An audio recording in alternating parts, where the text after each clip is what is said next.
10 سال تلک آپ کا خادم جو رہا ہے، اور اس جسم مبارک پہ ہوئی سنگ کی بارش.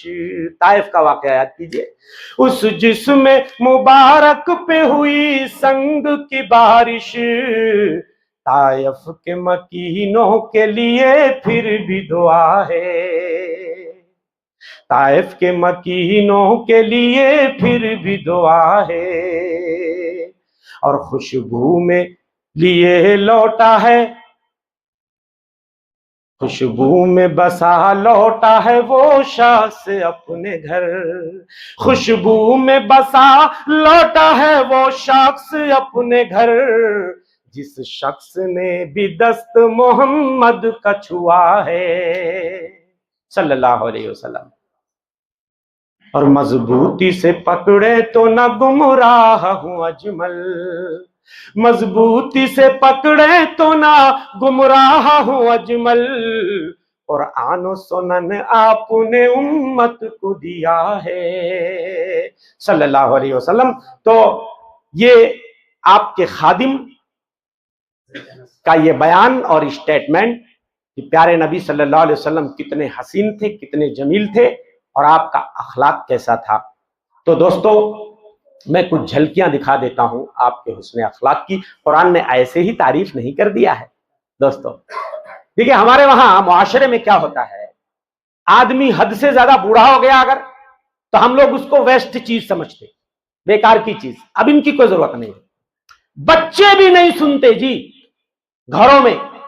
اور آج کے بچے کان میں ایئر فون ٹھوسے ہوئے ہیں، موبائل پہ گیم کھیل رہے ہیں، ابا دوائی مانگ رہے ہیں، ابا پانی مانگ رہے ہیں، ابا کو کھانسی آ رہی ہے، گلے میں لقمہ اٹکا ہوا ہے، بیٹا ذرا گلاس پانی دے دو. ارے بابا بیٹھے رہو نا، تھوڑا ابھی گیم کھیل رہے ہیں، کیا ٹر ٹر لگائے ہو، ہر دم آواز دیتے رہتے ہو، ہر دم کچھ نہ کچھ بولتے رہتے ہو. ہاں تو جو لوگ کمزور ہو گئے، ضعیف ہو گئے، ہمارے ہی بچے ان کو کچرا سمجھ لیں. ابھی ان کی کوئی ضرورت نہیں ہے. لیکن کائنات کے امام مدنی سردار صلی اللہ علیہ وسلم کی نگاہوں میں بزرگوں کی کتنی اہمیت. اور یہ بچے چھوٹے چھوٹے جن کو ہم کوئی خاص اہمیت نہیں دیتے، ان کو مار کے ہم لوگ کبھی کبھی مسجد سے باہر کر دیتے. بہت سی مسجدوں میں آپ نے دیکھا ہوگا، ہمارے وہاں تو حالات ٹھیک ہے، بہت سی مسجدوں میں بچے ڈرے سہمے کونے میں کھڑے رہتے ہیں. میں جان نہیں کہ وہ آپ کے صف میں کھڑے ہو جائیں، ہاں، یا مار کے ان کو بھگا دیا جاتا ہے. تو جو دبے کچلے ہیں، یا تو بہت زیادہ بچے ہیں، یا بوڑھے ہیں، یا خادم ہیں، غلام ہیں، لیبر ہیں، ہمارے ہاتھوں کے نیچے کام کرنے والے، یہ جو معاشرے کا دبا کچلا طبقہ، جن کو ہم منہ نہیں لگاتے، جن کی باتیں ہم نہیں سنتے، جن کو ہم کوئی مقام دینا نہیں چاہتے، ان کو کائنات کے امام نے کتنا مقام دیا میں وہ بتانا چاہتا ہوں. بڑے لوگوں کو چھوڑیے، کمزوروں پہ پہلے بات کرتے ہیں. ایک بار ایسے مجلس جمی ہوئی ہے، پیارے نبی صلی اللہ علیہ وسلم ایک بوڑھے آدمی آئے. بوڑھے آدمی محفل میں آتے ہیں، لوگ ان کو جگہ دینے میں لیٹ کر دیتے، تاخیر کر دیتے ہیں. ان کو جگہ دینے میں جو مناسب جگہ ان کو ملنی چاہیے، کہ کوئی بڑا آدمی بڑی عمر کا آ گیا تو بھائی اس کے لیے جگہ خالی کر دو، کرسی ہے تو کرسی دے دو.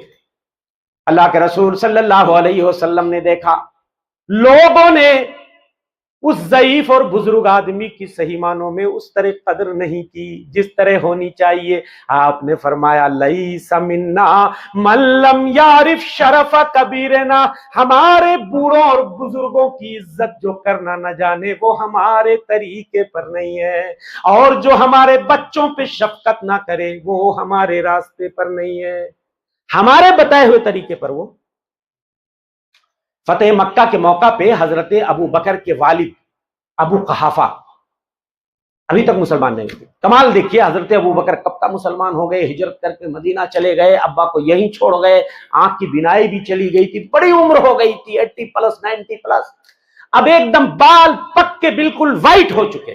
مکہ فتح ہو گیا ہے، جو لوگ ابھی تک مسلمان نہیں جوک در جوک مسلمان ہو رہے ہیں. حضرت ابو بکر کے والد ابو قحافہ کو 2 لوگ ٹانک کر کے آپ کے پاس لاتے، اٹھا کر کے لاتے، اتنے بوڑھے ہو گئے. اللہ کے رسول صلی اللہ علیہ وسلم نے جب یہ منظر دیکھا تو بے چین ہو گئے. آپ نے کہا ہلا ترکت الشیخ فی بیتہ، تم لوگوں نے ان کو زحمت کیوں دی میرے پاس لانے کی؟ آ کے مجھے کیوں نہیں بتایا؟ میں چل کے ان سے ملاقات کے لیے جاتا، ان کے گھر میں جاتا. تم لوگ کہے ان کو اٹھا کے لائے، میں چل کے جاتا، میرا حق تھا. اللہ. ایک بوڑھی خاتون ایک بار مدینے میں آپ کے دروازے پہ آ کے دستک دیتی، ملاقات کے لیے آتی. اللہ کے رسول صلی اللہ علیہ وسلم پوچھتے ہیں، دروازہ کھولتے ہیں، کون؟ کہنے لگی انا جثامہ المزنیہ، میرا نام جثامہ المزنیہ ہے. آپ پہچان گئے. آپ نے کہا اماں اندر تشریف لائیے. بوڑھی خاتون تھی. آپ نے کہا جثامہ یہ نام ٹھیک نہیں ہے، ہم آپ کا نام آج سے حسانہ رکھ دیتے. فوراً نام چینج کر دیا. عقیقے کی ضرورت نہیں. ہمارا لوگ پوچھتے جی مولوی صاحب نام بدلنا ہے تو کیا عقیقہ کرنا پڑے گا؟ نام بدلنے کے لیے خراب نام ہے بدل ڈالو جی، ختم کرو معاملہ. خراب نام اچھا نہیں ہوتا، ناموں کی بھی تاثیر ہوتی ہے انسان کی زندگی. خراب نام اس کو بدل ڈالو. آپ نے فوراً آن اسپاٹ بدل دیا. گھر میں لائے، عزت سے بٹھایا، خیر خیریت پوچھ رہے ہیں. اور اماں سناؤ، اتنے زمانے بعد آپ ہمارے گھر کو آئی ہیں. ہاں، اتنے زمانے بعد کیسے یہ سال گزرے، کیسے ایام گزرے، اماں تمہاری تو کوئی خیریت نہیں ملی. دیر تک آپ پوچھتے رہے خیر خیریت. اماں عائشہ اندر سے نوٹس کر رہی ہیں، نوٹ کر رہی ہیں. جب وہ چلی گئی اجازت لے کے، اماں عائشہ کہتی ہیں اتقبل علی هذا العجوز هذا الاقبال یا رسول اللہ صلی اللہ علیہ وسلم. بھلا اتنی بوڑھی عمر رسیدہ خاتون کو بھی اتنا کوئی منہ لگاتا ہے، اتنا کوئی بھاؤ دیتا کیا؟ پوچھے چلے جا رہے ہیں کیفا انتی کیفا کنتی بادنا، اور اماں سناؤ، اور اماں سناؤ. جیسے لگ رہا ہے انہی کی اماں.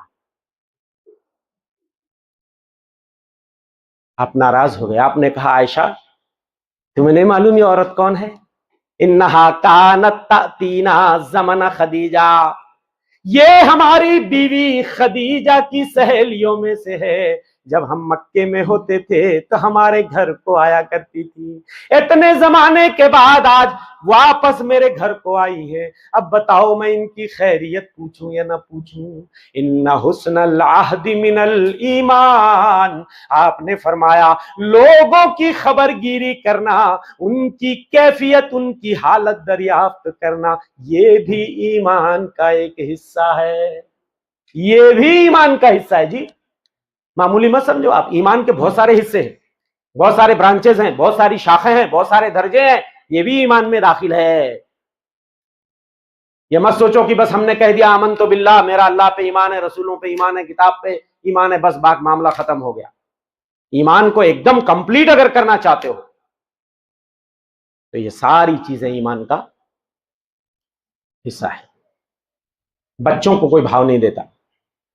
چھوٹا بچہ، ایک بار ام محسن صحابیہ ہیں، چھوٹے دودھ پیتے بچے کو لا کے آپ کی گود میں دے دیتی.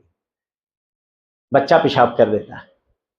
ہاں، پیشاب کر دیتا ہے. اور کس کے کپڑے پہ لگا پیشاب؟ کس کے جسم اطہر پہ لگا؟ جو کائنات کا امام ہے بھائی، نبیوں کا سردار ہے. مگر آپ نے غصہ نہیں کیا، پانی منگوایا اور پانی کے چھینٹے آپ نے مار لیے. معاملہ ختم. آج ہمارا اپنا ہی بچہ اگر ہم اٹھا لیتے ہیں اور کہیں پیشاب کر دیتے، لے جا جی فلانی کی امی کیا لا کے پکڑا دیے تمہیں، ہمارے کپڑے خراب کر دیے جی. ہاں، اپنے ہی بچے کو ہم لوگ غصہ کرنے لگتے ہیں. مگر آپ غصہ نہیں. بچے چھوٹے چھوٹے جو آج ابھی پیدا ہوئے ہیں، لوگ لاتے تھے کپڑوں میں لپیٹ کر کے اللہ کے رسول صلی اللہ علیہ وسلم سے تحنیک کروانے کے لیے.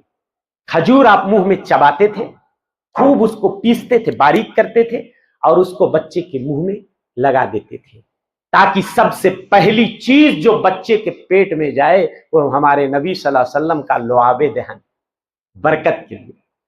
اللہ تحنیک کرواتے تھے.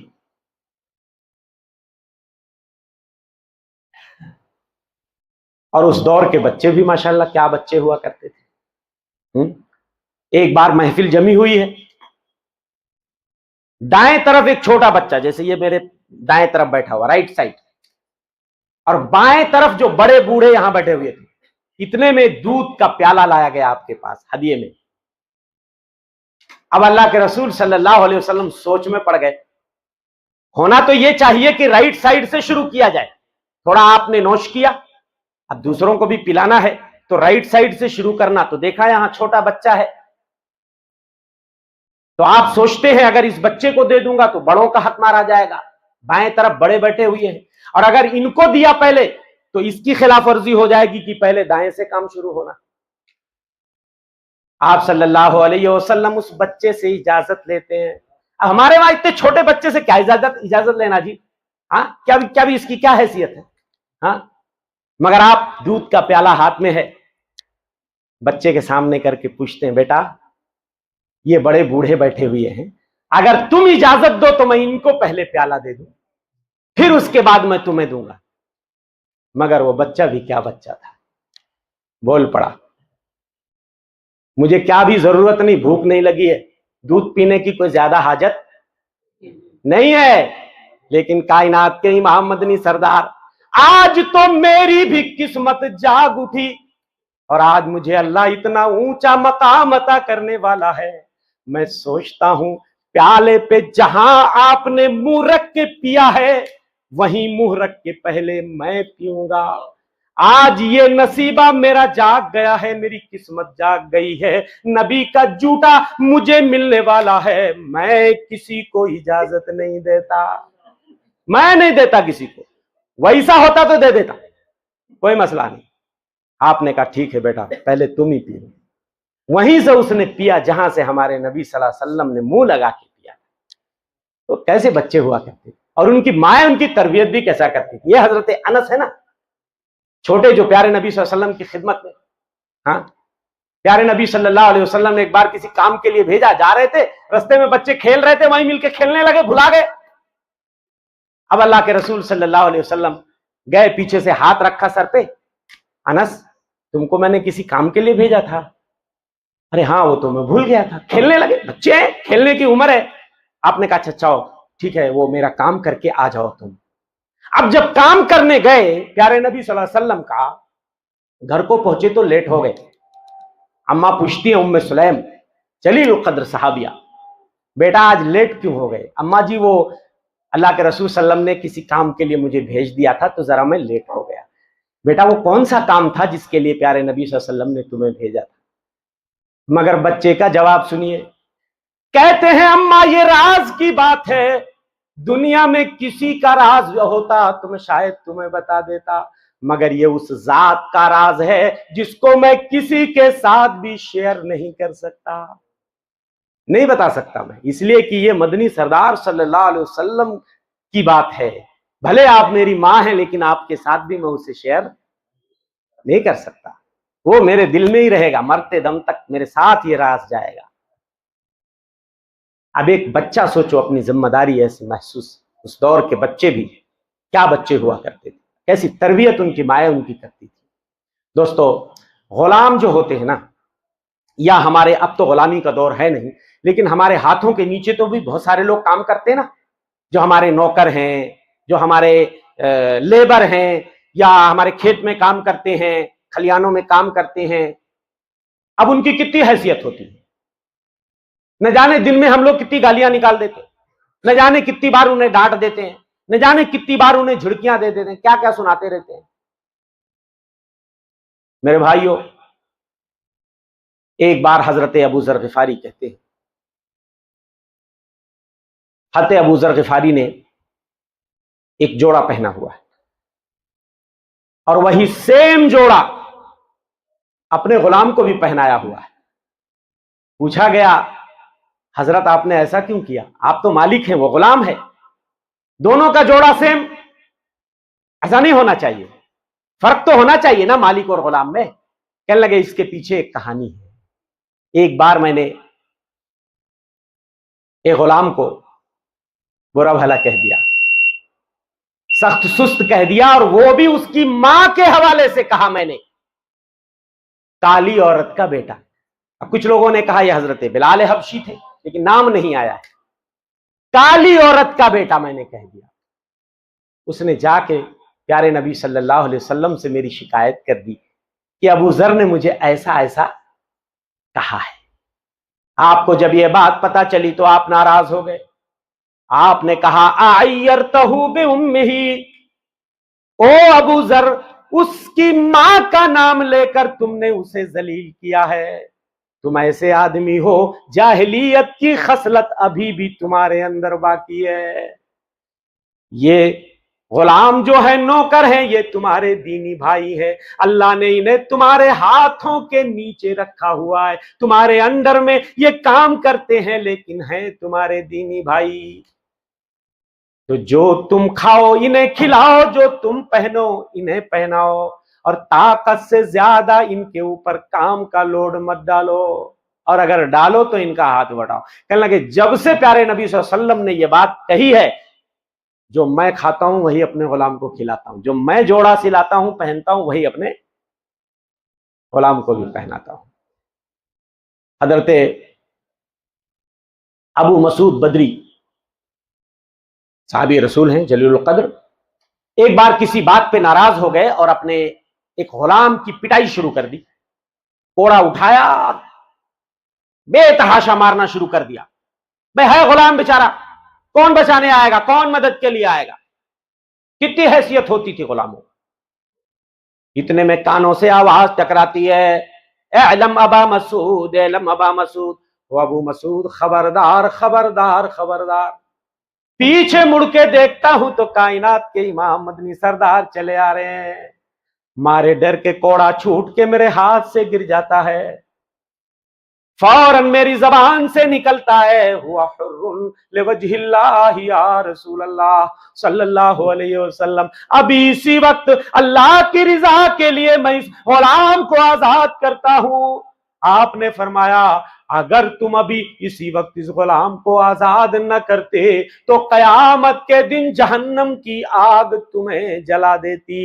جتنا تم اس غلام کے مارنے پہ طاقت رکھتے ہو، تمہارا اللہ اس سے کہیں زیادہ تمہیں سزا دینے پہ طاقت رکھتا ہے۔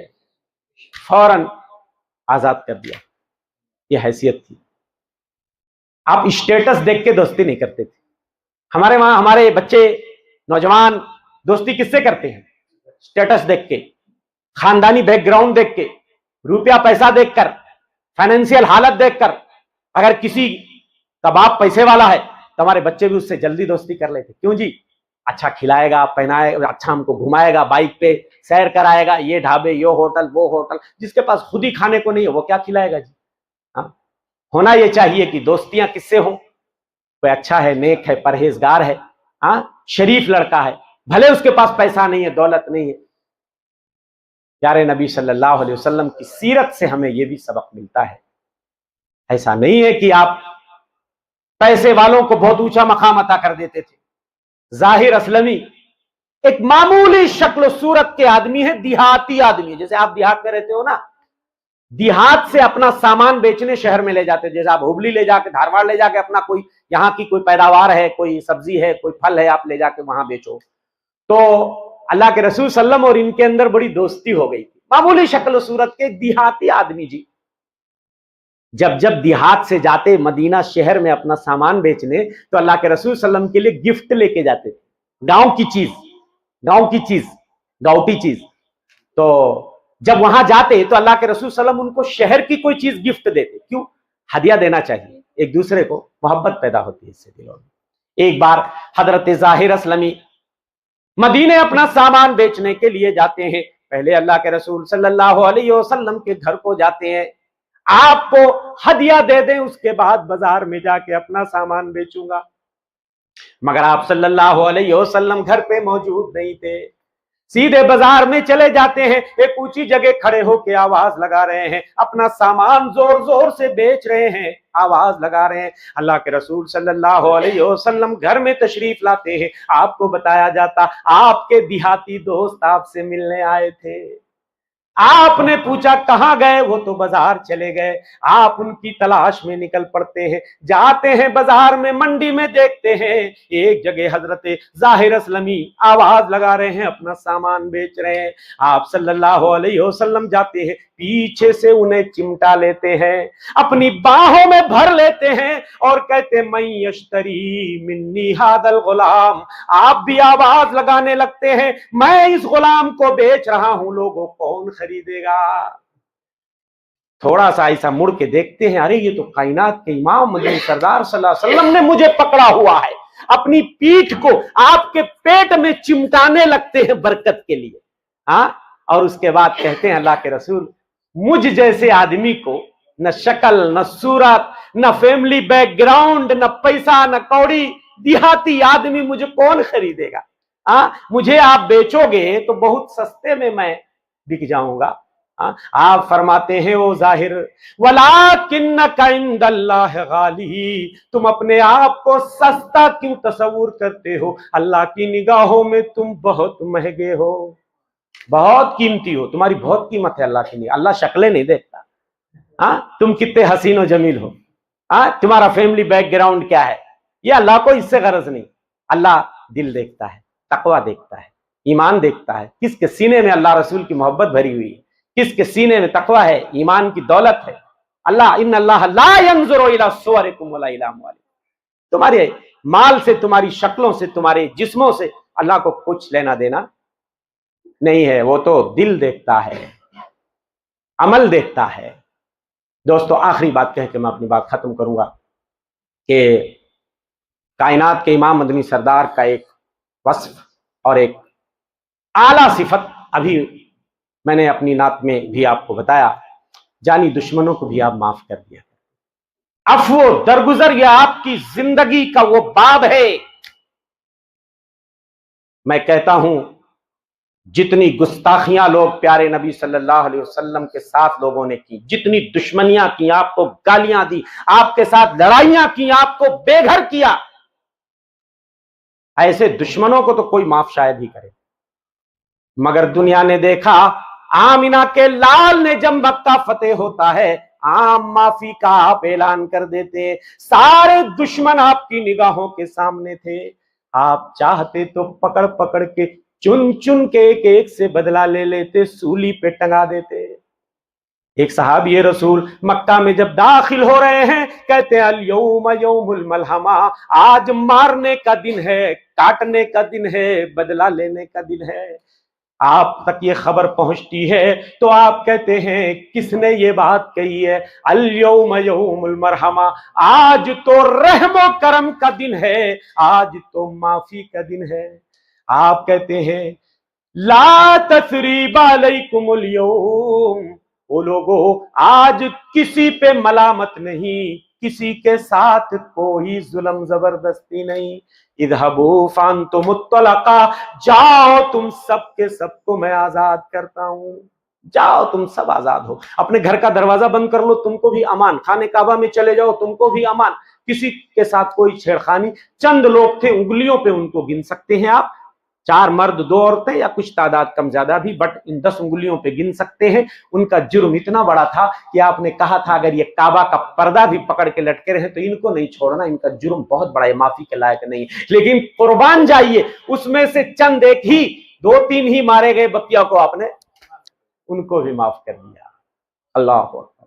دوستو جب مکہ فتح ہوتا ہے، کعبہ کے اندر آپ جاتے ہیں، بتوں کو توڑتے ہیں، کعبہ کے اندر گھوم کر کے اندر اللہ کی تسبیح اور اللہ کی پاکی بیان کرتے ہیں، اور آ کر کے کعبہ کی دہلیز پہ اور کعبہ کے دروازے پہ آپ کھڑے ہوتے ہیں، سارا مجمع دیکھ رہا، انتظار کر رہا ہے کون سا حکم آج صادر کیا جائے گا۔ خانہ کعبہ کی جو چابیاں ہوتی ہیں نا، یہ چابی سب کو نہیں ملتی۔ عبدری خاندان میں، شیبی خاندان میں صدیوں سے یہ چابیاں چلی آ رہی ہیں۔ پیارے نبی صلی اللہ علیہ وسلم کے زمانے سے بھی نہ جانے کتنے پہلے سے اسی خاندان میں کعبے کی چابیاں ہوا کرتی تھی، اور اس وقت مکے میں عثمان بن طلحہ عبدری الشیبی ان کے پاس کعبے کی چابی ہوا کرتی تھی۔ جب اللہ کے رسول صلی اللہ علیہ وسلم مکے میں تھے، ابھی ہجرت نہیں کرے، ایک بار عثمان کو بلایا, کہا عثمان کعبے کی چابیاں دے دو, میں اندر جا کے دیکھنا چاہتا ہوں, کعبہ کا دیدار اندر سے کرنا چاہتا ہوں, میرا دل بہت مچل رہا ہے, میں اندر سے دیکھنا چاہتا ہوں. منع کر دیا انہوں نے, کہا نہیں دیتا میں چابی.